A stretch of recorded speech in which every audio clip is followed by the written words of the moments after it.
untuk 4 kemuliaan yang Allah anugerahkan kepada umat Nabi Muhammad SAW ini apa saja Bu Nyai? Monggo.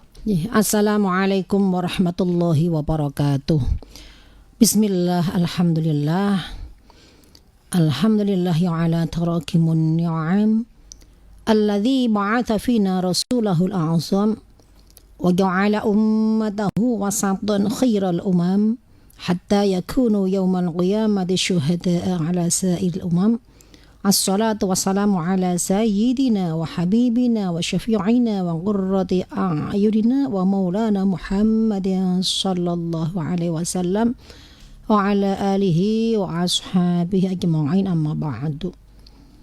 Seperti biasa, mari kita hadiah Fatihah ila hadratin Nabiyil Mustafa Muhammadin sallallahu alaihi wasallam wa ala alihi wa ashabihi ikhwani. شيء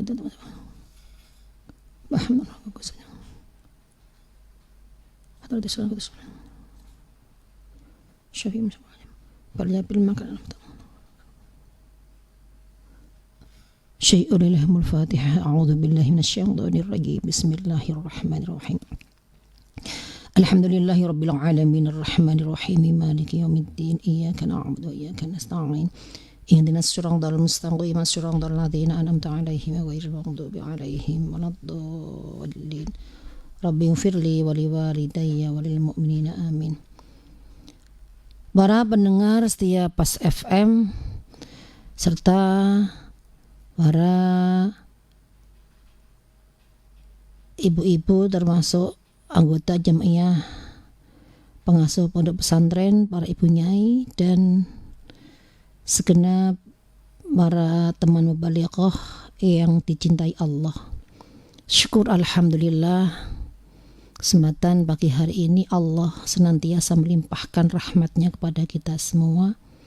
Kita bersyukur sampai saat ini diberi nikmat yang sangat besar berupa iman dan Islam, nikmat berupa sehat zahiran wa batinan, nikmat berupa kita masih bisa terus berjuang di jalan Allah Subhanahu wa taala. Mudah-mudahan kita semua semakin bertambah syukur kepada Allah. InsyaAllah semakin tambah nikmat yang kita terima, semakin banyak dan semakin berkah. Amin amin Allahumma amin. Selanjutnya salawat salam kita haturkan Nabi Muhammad sallallahu alaihi wasallam. Allahumma salli ala sayyidina Muhammad wa ala ali sayyidina Muhammad.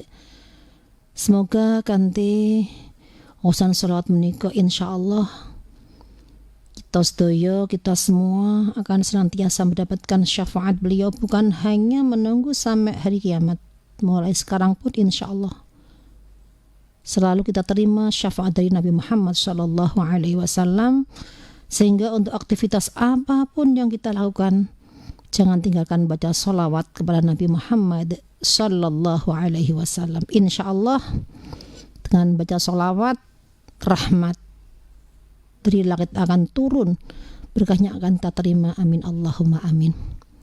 Para pendengar setia Pas FM yang sangat saya cintai, 4 kemuliaan yang Allah anugerahkan kepada umat Nabi Muhammad sallallahu alaihi wasallam. Kenapa demikian? Umat Nabi Muhammad sallallahu alaihi wasallam sangat-sangat dimanja Allah karena kebaikan Nabi Muhammad, karena akhlaknya Nabi Muhammad, karena perjuangan Nabi Muhammad, karena kesabaran Nabi Muhammad sallallahu alaihi wasallam, sehingga Allah sangat-sangat mencintai Nabi Muhammad sampai seumat-umatnya diberikan reward sing luar biasa saking Allah Subhanahu wa taala. Nabi Muhammad niku sebagai nabi ingkang Masya Allah sangat dibanggakan, bukan hanya orang muslim, sampai non muslim aja mengakui kehebatan Nabi Muhammad sallallahu alaihi wasallam. Michael Hart, seorang cendekiawan dari Amerika Serikat, non muslim itu, beliau meranking 100 tokoh dunia. Di ranking semua itu dilihat, semua itu dilihat dari segi keberhasilannya. Ternyata mengakui bahwasannya satu-satunya orang yang sukses berhasil membawa agama sampai sekarang, bisa memberikan banyak pengikutnya sampai sekarang, walaupun beliau sudah wafat. Hanya satu, yaitu yang teratas adalah Nabi Muhammad Sallallahu Alaihi Wasallam. Padahal itu non muslim, orang kafir, mengakui kehebatan Nabi Muhammad Sallallahu Alaihi Wasallam. Betapa bahagianya kita, betapa bangganya kita seorang muslim punya tokoh yang tokoh itu sampai non muslim aja mengakui kehebatannya, sehingga kita harus bersyukur. Bersyukur kita gimana? Kita harus selalu mengikuti apa yang menjadi tindak lambai Rasul, akhlaknya Rasul, apa menjadi ibadahnya Rasul. Kebanyakan mereka itu hanya mendengar, tapi setelah mendengar dia kayak bahasane Jawa niku labu kuping tengen metu kuping kiwa. Wes dikandani orang rewes. Ya dia manggut mantuk di majelis taklim, dia manggut tapi buar bablas angine. Masya Allah, na'udzubillah min dzalik. Tapi karena sayangnya Allah kepada Nabi Muhammad, meskipun umatnya selalu lalai, selalu berbuat durhaka, selalu bermaksiat, malam ibadah, pagi maksiat, siang ibadah, sore maksiat, saking baiknya Allah, tetap Allah itu memberikan keistimewaan kepada umat Nabi Muhammad sallallahu alaihi wasallam. Sampai-sampai Nabi Adam itu pernah iri, nangis kepada Allah, ya Rabb, Engkau sangat-sangat memanjakan umat Nabi Muhammad sallallahu alaihi wasallam. Umat yang lain-lainnya itu sangat-sangat besok itu di hari kiamat menangis. Sampai-sampai dia merasa nek cara bahasanya kesel nunggu antrian untuk masuk surga, tapi umat Nabi Muhammad sallallahu alaihi wasallam yang paling akhir, umat yang paling akhir, tapi kok besok pertama kali masuk surga, umat yang lainnya menunggu sampai kesel. Kenapa? Karena Allah tadi memberi kemuliaan kepada umat Nabi Muhammad sallallahu alaihi wasallam. Beliau nangis, Gusti, kula mbiyen dosa pindah mawon teng swarga. Kula niku dosa teng swarga, Gusti. Tapi sekali tok kula dosa langsung dengan buak baju kula. Dengan telanjangi kula sampai nangis, kula sampai meloyah sampai malu, isin teng pundi baju kula. Kula goleki ngalor gitu mboten wonten jenengan puak jenengan lepas langsung sekali waktu niku, padahal dosa mok sepisan mawon. Sampai kula mencari dedaunan, kula rancang, kula nek cara saiki didesain untuk menutupi aurat saking isin malu. Karena apa? Dosa yang hanya saya lakukan sekali tok. Tapi Engkau sangat memanjakan umat Nabi Muhammad. Dia berbuat dosa enggak pakai baju, malah kalau saya pakai baju, saya berbuat dosa pakai baju, tapi langsung jenengan ambil, jenengan lepas. Umat Nabi Muhammad dia berdosa malah utuh. Diskotik niku tenggene tempat-tempat sing mboten niku tambah do utuh. Enggak pakai baju, tapi kenapa Engkau masih memberikan ampunan? Dia masih bisa pakai baju yang indah-indah.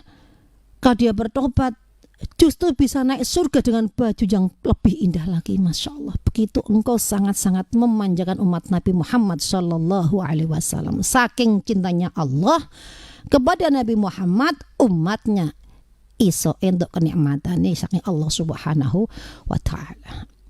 Yang kedua, Nabi Adam menangis, ya Allah, Gusti, kula menika sepisan dosa tenggene swarga.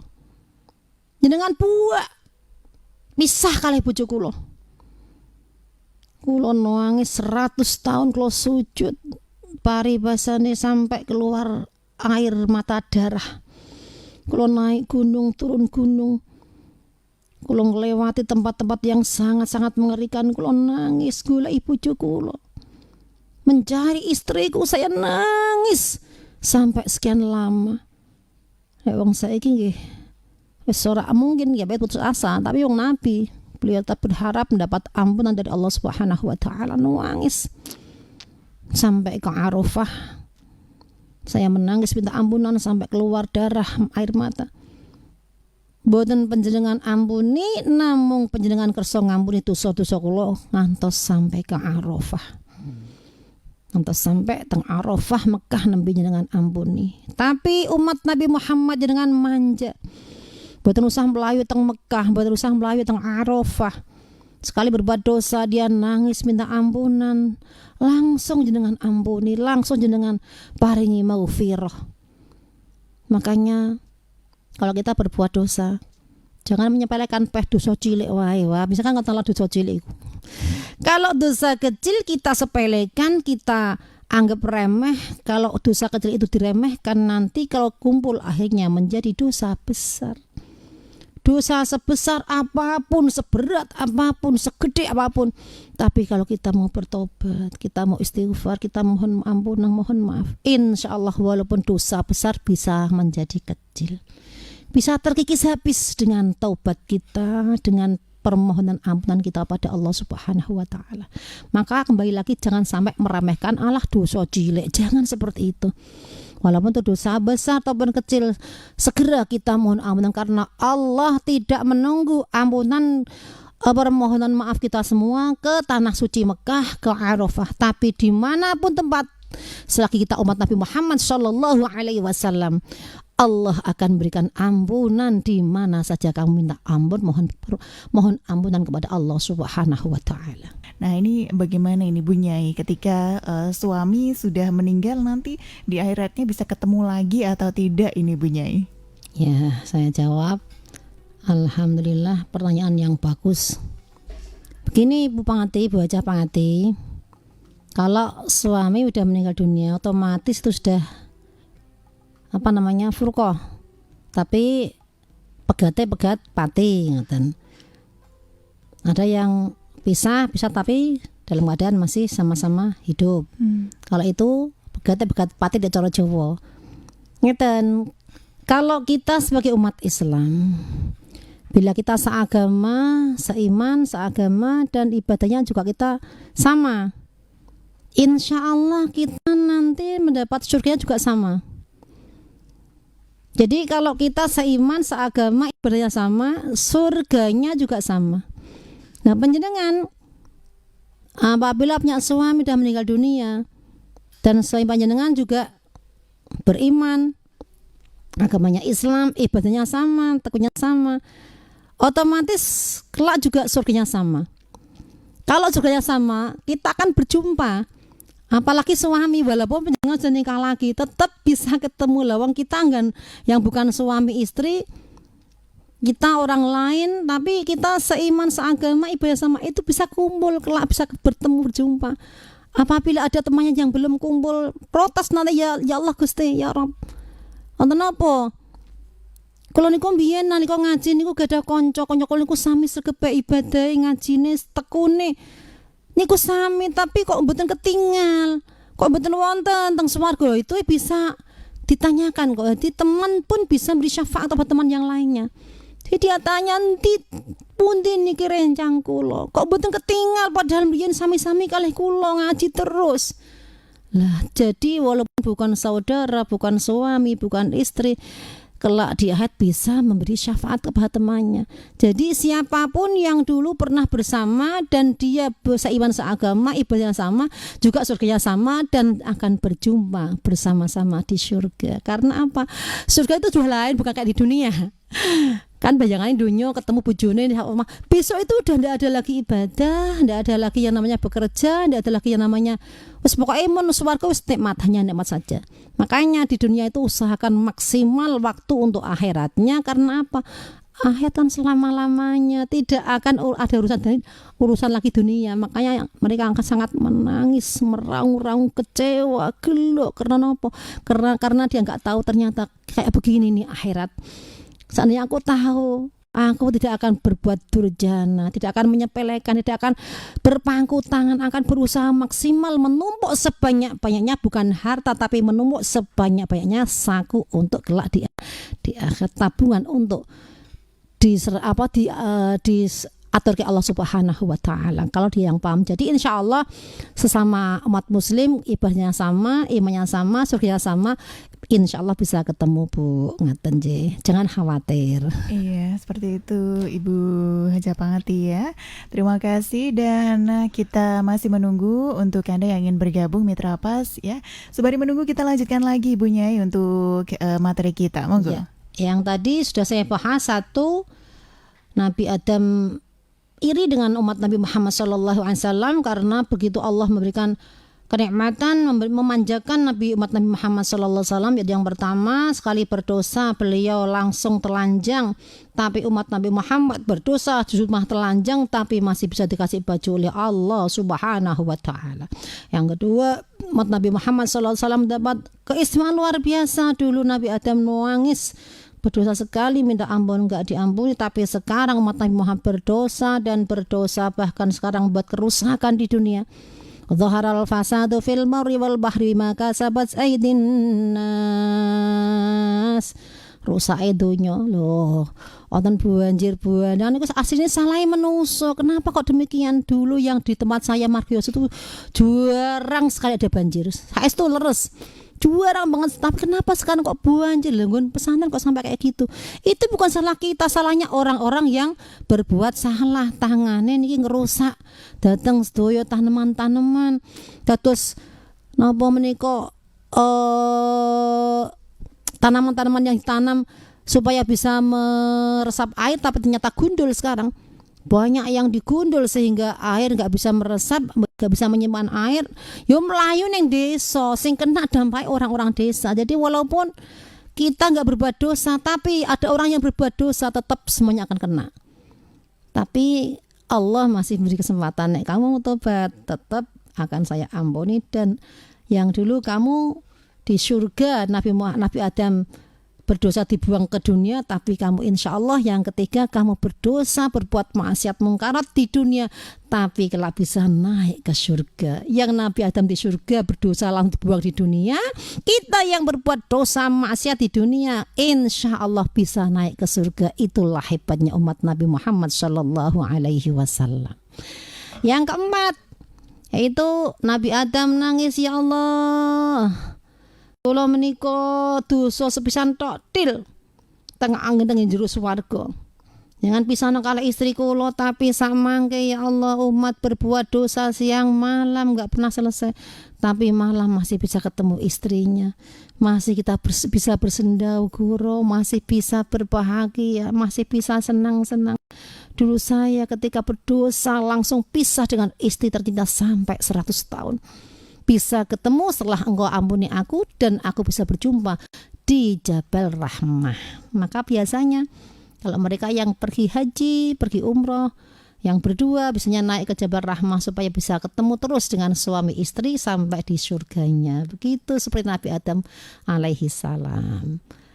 Nah, suami dari Bu Amin ini pernah berselingkuh sama temennya yang sudah dikenal, sudah dipercaya, juga kadang-kadang ditolong juga, tapi masih saja ini berselingkuh dengan suami, dan beliau sempat shock, sebenarnya tidak mau berdamai karena terlalu sakit, kemudian ingat anak-anak ya, lalu Bu Amin memaafkan, tapi kadang-kadang masih sedih, masih kecewa, masih sakit hati. Nah ini bagaimana untuk menyikapinya? Ini mohon pencerahannya Bu Nyai. Ya begini bundaku sayang, Allah subhanallah, ini merupakan harusnya kita bersyukur. Kok begitu Bu Hatim? Iya, karena apa? Karena yang dibuat celaka itu bukan jenengan yang dilindungi Allah. Semua itu ada yang nek cara jono sing ngubengke, ngoten sing ngubengke. Wonten sing ngubengke. Lho kenapa kok bersyukur ingin kok mboten jenengan sing digawe ngono? Seandainya jenengan sing kayak gitu, kan neraka besok yang akan mengancam jenengan, tapi jenengan enggak. Jenengan karena dijaga Allah, diselamatno Allah, dijauhkan dari api neraka, sehingga jangan sing dijogo selamatno ya iku wong sing sahabate jenengan. Mangkane cara Jawa kan ora usah apik kapik ene niku gak bagus. Apik nek kapiken niku gak bagus. Pinter kepinteran juga bagus. Lomo kelemonan juga gak bagus. Ya sedang-sedang aja ngoten lho. Akhirnya niki wow dampake. Hampir semua perempuan di mana-mana itu yang jadi korban. Dia tujuannya bagus, tujuannya membantu, tujuannya saling bersahabat, tapi ternyata akhirnya seperti ini. Lah wangsul malih kita harus bersyukur. Alhamdulillah kok ora aku sing digawe kan Gusti Taala. Seandainya aku betapa dosa yang akan aku tanggung kelak di yaumil qiyamah. Betapa dosa yang saya tanggung bisa di hari kiamat. Jangan santai mawon, pun santai. Itu ada yang atur, ada yang ngurus. Kok panjenengan menika merasa kecewa, sakit hati, lumrah manusiawi, namanya manusia. Sampai kapanpun yang namanya noda hitam itu dihapus sampai angil. Jadi jenengan nggih dah sabar. Jika panjenengan niku emot wangsul, alhamdulillah ora aku sing digawe duraka maksiat. Ora aku sing dicelak neraka, tapi alhamdulillah aku sing diselamatkan karo Gusti Allah Ta'ala. Biarlah ditanggung sendiri. Itu ada yang ngurus, ada yang nulis. Malaikat tidak akan selewah, nah bahasa Jawa ini gak bakal selewah nulisnya, tetap ono. Bukan hanya nanti hukuman di akhir, di dunia pun insya Allah mesti akan ada hukum karma. Itu pasti. Semua yang dilakukan manusia tetap akan ada hukuman dari Allah Subhanahu wa Ta'ala. Di dunia itu bukan hukuman, biasanya peringatan. Peringatannya macam-macam. Ya ono sing bergawe wangel, delalah cobane gundik anake kurang ajar, delalah tanggane gregetno, delalah nggih diwales bojone ngene. Tapi muga-muga wae awake dhewe tetap kembali ke Allah Subhanahu wa Ta'ala. Kalau sudah berbuat dosa, jangan diulang kembali. Jangan diulang kembali, dan kita harus merasa bahwa dosa kita ini sangat-sangat besar.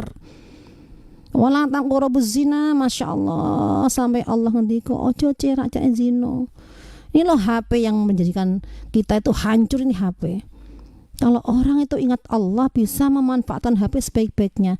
Hindari dari maksiat, hindari dari perbuatan zina, hindari dari perbuatan yang akan mendekatkan kita kepada perbuatan yang dilarang oleh Allah Subhanahu wa Ta'ala. Kalau sudah nyekel HP, kalau kita nggak ingat Allah, rusak, hancur.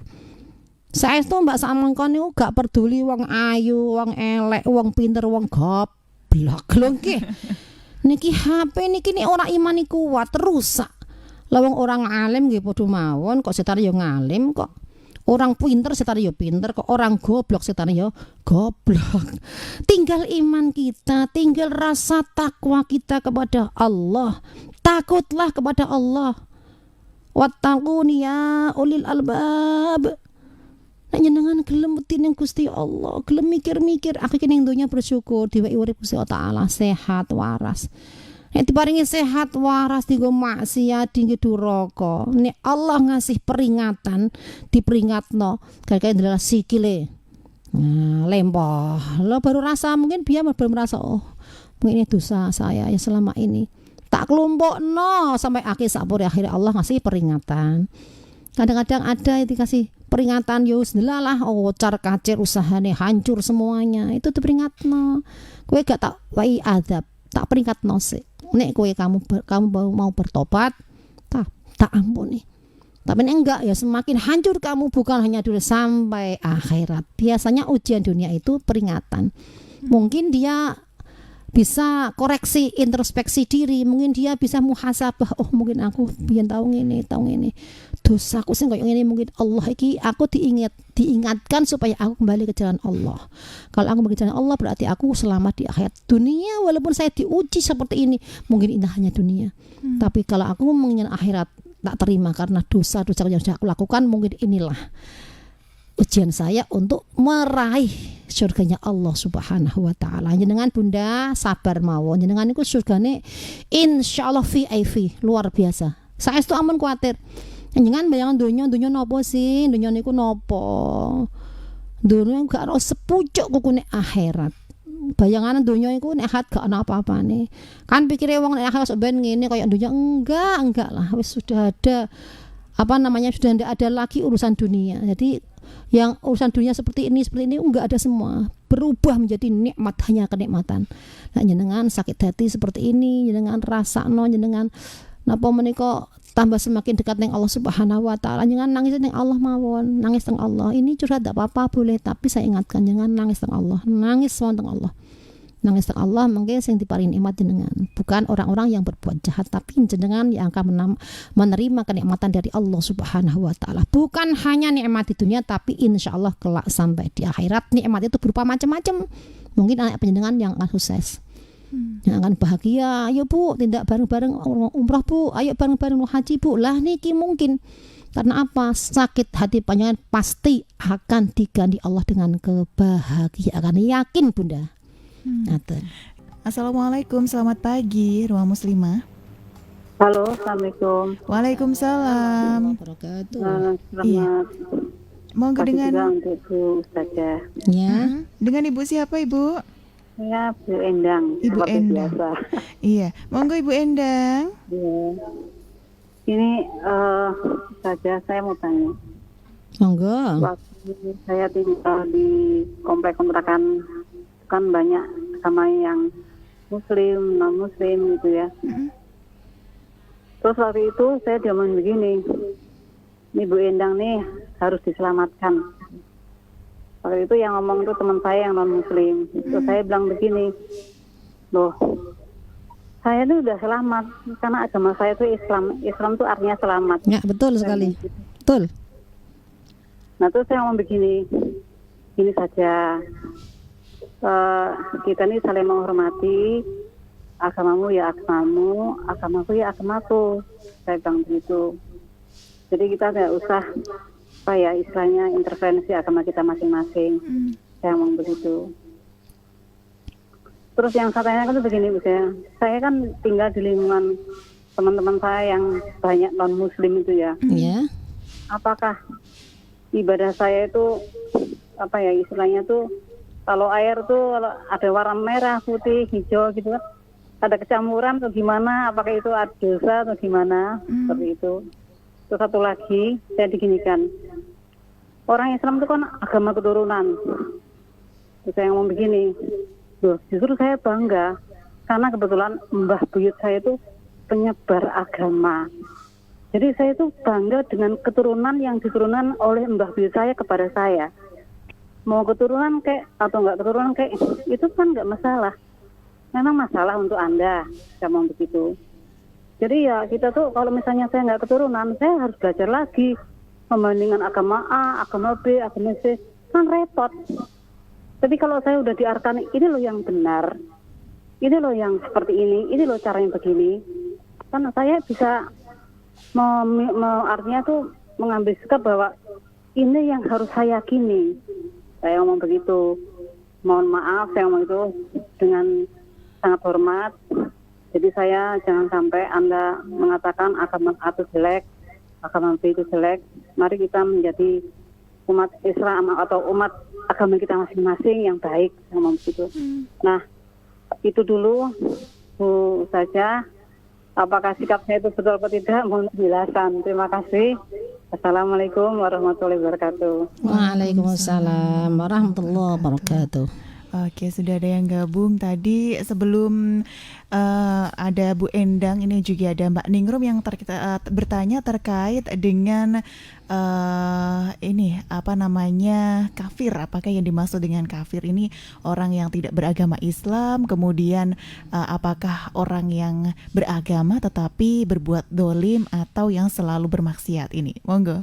Ya, begini Mbak. Jawaban saya, orang yang dikatakan kafir itu innalladzina kafaru bi ayatina. Innalladzina sak temene akeh kafaru kang podo ingkar. Kafir itu ingkar bi ayatina. Ingkarnya ning gone ayat-ayat Gusti Allah. Jadi orang yang ingkar di ayat-ayat Allah, apa itu ayat Allah? Ya Al-Qur'an lah. Inna dina indallahil Islam. Saat temene agama sing diridhoi Gusti Allah Ta'ala iku Islam. Kenapa kalau dulu Allah beri agama sebelum Islam ada agama Nabi Isa, Nabi Daud, Nabi macam-macam. Iya, semua itu memang Allah yang ngersake, memang itu semua jurusannya satu. Yang terakhir dikumpulkan jadi satu di Al-Qur'an. Jadi selamat, Islamku artinya selamat. Kalau kamu ikut ke nuwun sewu nggih ayat Al-Qur'an ini insyaallah selamat. Lah orang-orang yang disebut kafir itu orang yang ingkar dengan ayat-ayat Allah. Dia enggak percaya, berarti itu kafir. Kalau kita percaya ayat Allah, kita Islam walaupun durjana, maksiat, mungkarat, tapi dia bersyahadat. Kalau sudah bersyahadat berarti dia sudah Islam. Asyhadu alla ilaha illallah wa asyhadu anna Muhammadar Rasulullah. Saya bersaksi, ngakui bahwa tidak ada Tuhan selain Allah. Begitu. Dia mengakui Allah, gak ada Tuhan selain Allah. Wa asyhadu anna Muhammadar Rasulullah, dan saya mengaku bahwa Nabi Muhammad, saya bersaksi bahwa Nabi Muhammad sallallahu alaihi wasallam itu utusan Allah yang ngasih